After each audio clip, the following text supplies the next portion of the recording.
the ground report which has been done by a colleague there in Manipur, visited Imphal, has visited Churachandpur, another area, as much as possible, for him. And one thing is very clear, which is emerging out there, Dr. Singh, is that there's this proper barricading, there's proper a divide of line where only Kukis can venture in this side or Meiteis can go this side. Is this the new normal in Manipur, sir? Brijesh, this is what the situations is in the Manipur. Is day by day the things have changed in the different directions. It was initially thought that it should be continue for some month or a day, but day by day the situations are when uncontrolled. Then situation went in different directions. Now here I just wanted to point out a few things which the role of the governments to take care of such kind of the conflict is questionable now. Now whenever the ethnic conflicts comes up, you have to make your intelligence active and try to analyze what is the reason for it and why it is how do we control. We have to make some kind of strategy in maybe in short terms or maybe long term range. The government intervention is so weak, and I would say government lost in the midst of this conflict in any kind of the strategy they make. How after having more than 60,000 force, including your state force, why it's still things are changing in different directions? It is not decreasing in terms of the violence is going on. It is increasing rather. Now you have seen that there is a bunkers in the both side, and there is a line of control over there in many places, not only one places, in every part of the district and every part of the foothills. There is a line of control there, where the people have segregated more and more. So that kind of issues currently facing, and let me tell you what we are talking about, the looting weapons here. There are as I do agree with what Rami has said, the many of the weapons are not workable. It's not working at the moment. But the point here is involvement of different types of sophisticated weapons and the supply of the bullet supply of those weapons. That is the questionable. Why the government is not looking at that angles? People are saying every day that there is an external involvement in terms of this conflict, but government is denying. Assam Rifles are denying. No, there is no conflict, there is nothing. But there are the weapons, you can see. You are showing some local weapon here, but yes, how this bullet has been made? You can make the sample of the weapon, but you can make, how can you make a bullet of those snipers? What kind of chemical you are using? From where it is coming? Nobody is asking the questions. Now, yes, next point, how many time Indian government and Manipur government visit the Su camp in last three months, in this last 3 months?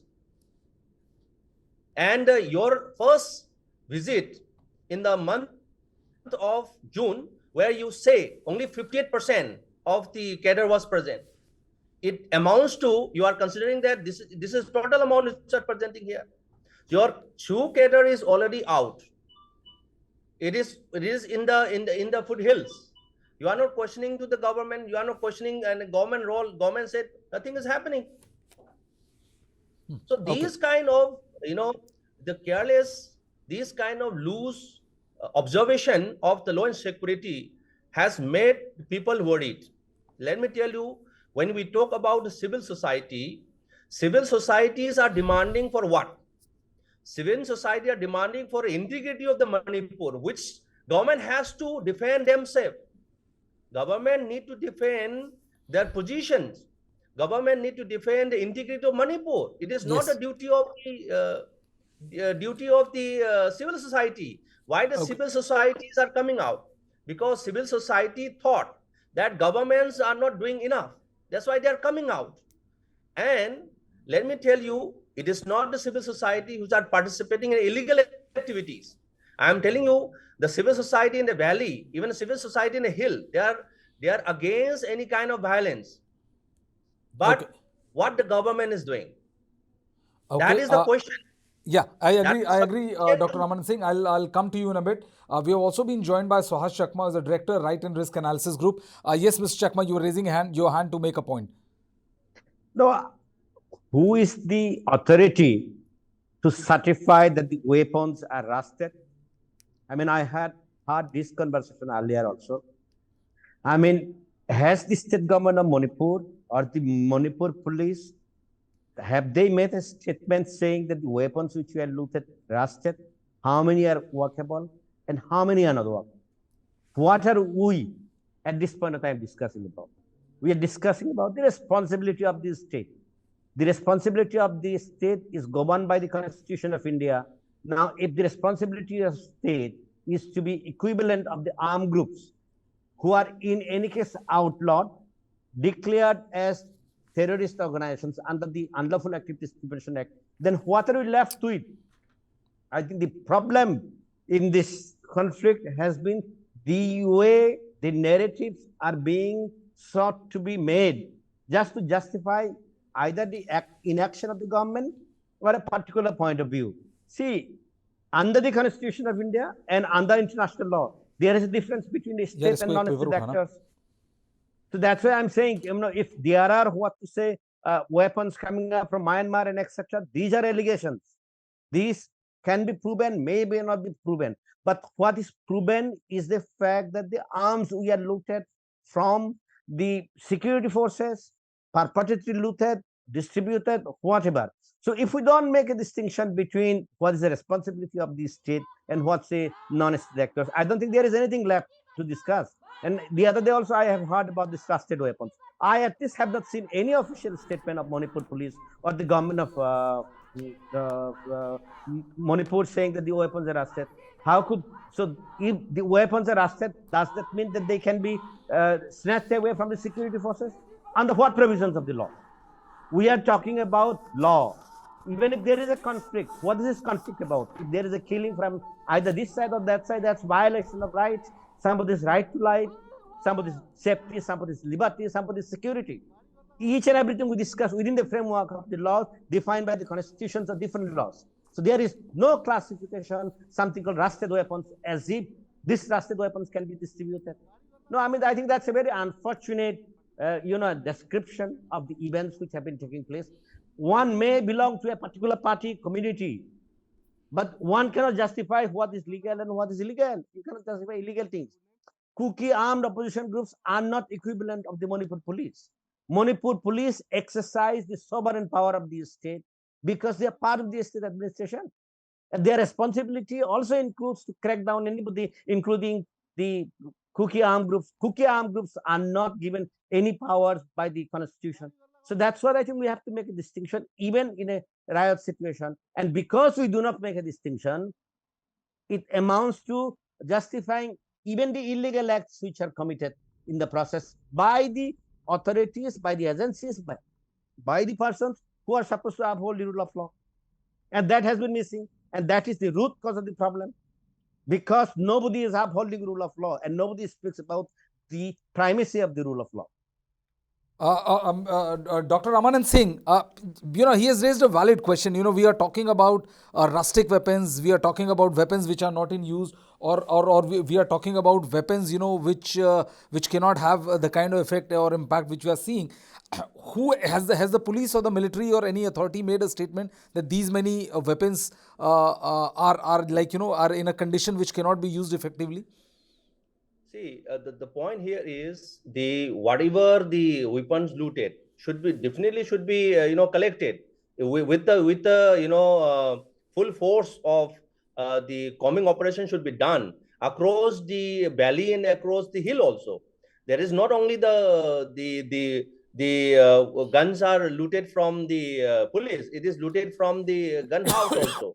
So there are many guns which are circulated should be collected. That is only one enforcement department can do. That is only the police or army person, the uniform person should do. And that kind of process, I am not talking about the how many are not, that they will have a record on that.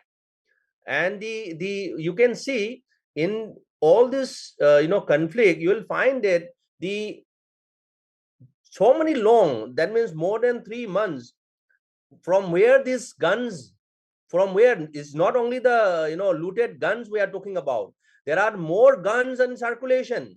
From where it is coming from where this bullet come from, that question is not only the questions of looting the guns which are used in the conflict. It's much more than that. That is the main questions on it. Government has to do this exercise first before any peace talk. Without disarming all these weapons, all these communities, you can't go for any kind of dialogue or any kind of peaceful talk. People have guns. You have to identify what your securities are doing, what your agencies are doing. These kind of weapons, how these weapons come from, where this weapon come from, where is their the station for storing these kind of the guns. That need to be cracked down by the government agency. That is the question we are talking about. Yeah. Okay. Yes, Mr. Chakma. No, I think we are again lost on the entire issue. You do not collect guns which are looted. You seize them. You make an inventory. Those people who have deposited the guns. No. Dr. Singh, I'll come to you. The gun which are used in the conflict. How you are ensuring that only the gun which are looted in the looted from the police stations are used in the conflict? How can you ensure that? That is the question. See, first of all, when certain weapons are snatched from the security forces, it becomes an offense under the Arms Act. It becomes an offense under the Indian Penal Code. So the government doesn't collect as gift that you come and deposit. Somebody who comes and deposits the arms, necessary proceedings under the Criminal Procedure Code for the offenses committed has to be initiated. So therefore, the whole concept of collection of guns in a way justifies or condones the first act of snatching the guns, which itself is illegal. Its use subsequently is a different. The first act of snatching the guns is a serious criminal offense against the state. And as I said, under the Penal Code as well as the Arms Act. Now the question is, where are the arms are coming from? We have to be realistic and we have to know what is Manipur. In Manipur, there are 3 sets of armed groups. Every community has an armed group, but the major armed groups, they belong to the Nagas, they belong to the Kukis, and they belong to the Meiteis. And Meitei armed groups include UNLF, KYKL, RPF, etc. Kuki armed groups are in suspension of operation. Of course, I mean, they have not been living in the camps. So the government has certain accounts of how many arms and ammunition or how many Khedars are there. The NSCN and all other Naga groups are also in ceasefire with the government of India. But there are Meitei armed groups which are not in talks with the government of India. They have not signed any agreement, but they are as active as any other armed groups. So just to say that, where the weapons and the bullets and guns are coming from, in Manipur, of course, everybody has it because there are so many armed groups. So let us not point out that these are the only group who have to be disarmed. Now, if we want to talk about, say, peace process as a precondition that people have to be disarmed, fantastic. It should be done immediately if possible. Now, if you disarm the only Kuki armed groups because they are in suspension of operation, does it mean we leave the groups which are not in talks with the government of India, which will include the Meitei insurgent groups? Why would the Kukis come to peace process when the Meitei armed groups themselves remain outside the ambit if they do not come to? I do not think if you want to have a peace process in Manipur, you can have this kind of a precondition. You cannot have a precondition saying that, the union territory should be given to us. The autonomous council should be strengthened first. The scheduled tribe status to the Meiteis have to be given. These are outcome at the end of the process may come, may not come. At this point of time, what is needed is a genuine peace process. A genuine peace process, I would say, if they were to begin, it should have begun with the BJP. Why BJP? The BJP at least should have shown that its own MLS between the Kukis and the Meitei groups, they are in talking terms. So why cannot BJP organize a meeting, not in Imphal, in Delhi, where this BJP MLS belonging to the Kuki community and Meitei communities have at least one-to-one talk, not necessarily to establish peace, but to meet across, so that people can see visibly that there are efforts by the leaders, to establish peace, not the substance, not the contents, even physical meeting. So at this point of time, that is not taking place. I have seen and I have followed all the conflicts in Northeast India, and I have seen each and every riot since 1990, and I visited them, whether in Assam, in Bodoland area, either in between the Garos and the Rabas, or entire conflict in Karbi Anglong and Dimasa Hills and etc. There is not a conflict which I have not been visited. So what I would say is that what government of India has done with respect to, say, for example, how the Naga peace process was not moving ahead, what did the government of India do? The government of India put one flight load of the Naga traditional leaders belonging to the Naga, Hoko and other civil society groups. They were taken to Bangkok. There was a huge discussion among themselves as well as with the NSA and IM before Muiba actually returned here. So what could you do? Today you can create a situation, if you are serious, that there are civil society groups belonging to both the communities. There is no space, possibly there is no security to discuss in Manipur. You could take them out. You could hold the talks in Kolkata. You could hold the talks in Guwahati, in Delhi, wherever. So what I am worried about is there is no visible effort, not a single visible effort where people could see that there are talks which are taking place. Talks are taking place, but they are behind the back. But this is not evoking any kind of confidence. So there are talks with the Kuki groups, which is being held by the director of the IB and the officials of the Ministry of Home Affairs. Fantastic. There are talks which are being held by the BJP and the RSS with the Meitei groups. But at certain stage, now we have about to come to the, 90 days of the conflict. You should at least have people, both the political party leaders, come across and discuss this. We have to be realistic. Let's not try to put the blame on either side. It doesn't help. Okay, I'll go to Dr. Ramanand Singh. He wanted to, he has raised his hand to make a point, and then I'll show all the three ground reports which have been done by our correspondent who is at ground zero in the state of Manipur. Yes, Dr. Singh. Basically, what Sir has said is, for any kind of the peace, the disarm of both the group is very, very important, very, very essential. What I am talking about is, even if the shoe, under the shoe, their arms are not used in any way of this, conflict, it is not ensured. So therefore, it's a government duty to ensure, they follow the ground rules and they strictly follow the ground rules. So that is very, very important to, discuss it, because there is a fear. There is a fear among the valley. I'm telling you that among the valley, where these shoes are misused by the militant or the outfit groups under the shoe communities, because they have all the weapons, they have all the equipments there only. In the valley, wherever you are using, you will find only those weapons which are, we got information that they have been looted from the police station. So that point is very, very clear. So one thing is very important. Yes, absolutely, there should be a disarm. The illegal weapons should be collected, and it should be, case should be registered against them. But in side by side, you have to also strictly impose the law under the shoe also. If you violate any kind of the agreement under any section, the government of India and the army should act on them. That will justify everything. If you are protecting under the shoe and you can do anything, you can fire anywhere, you can use any weapons of those natures and sophisticated weapons, and that should not fail, and that should not be done in this conflict.